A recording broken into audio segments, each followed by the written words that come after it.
everybody. I'm just gonna make sure that this.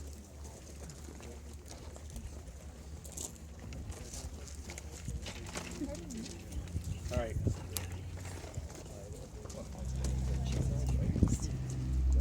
We good? We got everyone?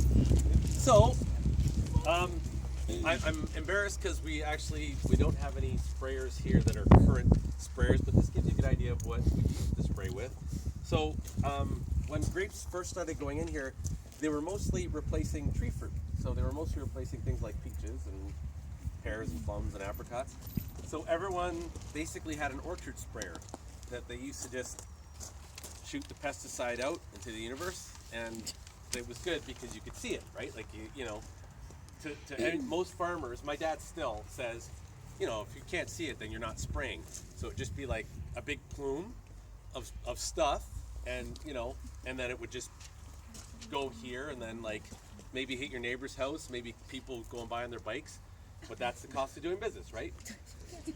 So then you quickly realize that when you do that, you're spraying a lot of what doesn't need to get sprayed. Like spray landing on my car isn't going to help control disease in a vineyard, right? And spray landing in your kid's face isn't going to like help disease. So they quickly went from this kind of fan that shoots out round and makes sense for tree fruit to people started adapting this stuff on it. So instead of going straight out, it would try and push it to the side. But the problem was the fan design was still a circular fan. So what happens in a circular fan is it takes the air in from the back, and then if you stop that air from going anywhere, on one side it has a tendency to go up, and on the other side down. So you'd have different coverage on the top side of this plant as you did on the top side of that plant.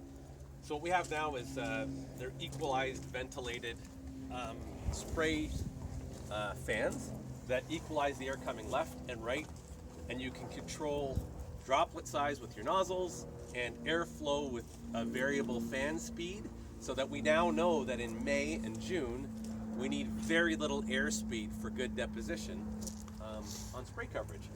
And even in July, August, and September, we need a lot less than we thought we used to need. Everyone used to think, well, you need to see it blowing through stuff, and stuff's got to go happen, and it's got to be exciting, but you don't.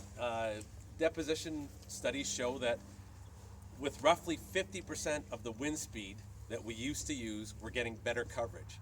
So one other thing that this is how you used to calibrate a sprayer. You turn it on, yank that thing and turn it on, and then you would have enough in there to say cover 5 acres, and say you covered 3 acres and the tank was empty, you'd be like, man, I gotta speed up. And then maybe you covered 4 acres, you're like, I gotta go a little faster. And then you covered 6 acres, you'd be like, I'm gonna bring it down a little bit. And by the 4th tank, you'd be dialed into what you should be calibrated to. So today we equip all of our sprayers with spray rate control monitors. So we type in our row width, we type in our desired coverage in liters per hectare or gallons per acre, and as soon as we start the sprayer, it controls a valve. The computer controls a valve that automatically meters the spray out. Saves us 15%, 20% chemical, because all of a sudden you hit a mud spot, the tractor slows down, the sprayer now knows it's going slower, it puts less spray out. You're going downhill, you speed up, it puts more spray out. And instead of covering 1 row at a time or 1 row at a time, most of what we sell now covers 2, 3, or 4 rows at a time. 4 rows are mounted to the harvester. So we talked about the cost of a harvester. One thing you can do with a harvester is take the picking head out in the spring and put a 4-row sprayer on. So instead of covering 3 acres an hour, you're covering 12 acres an hour. Is that custom-made spray thing for the harvester, or is it like sold with that, or is it coming with that? Gregoire makes their own sprayers for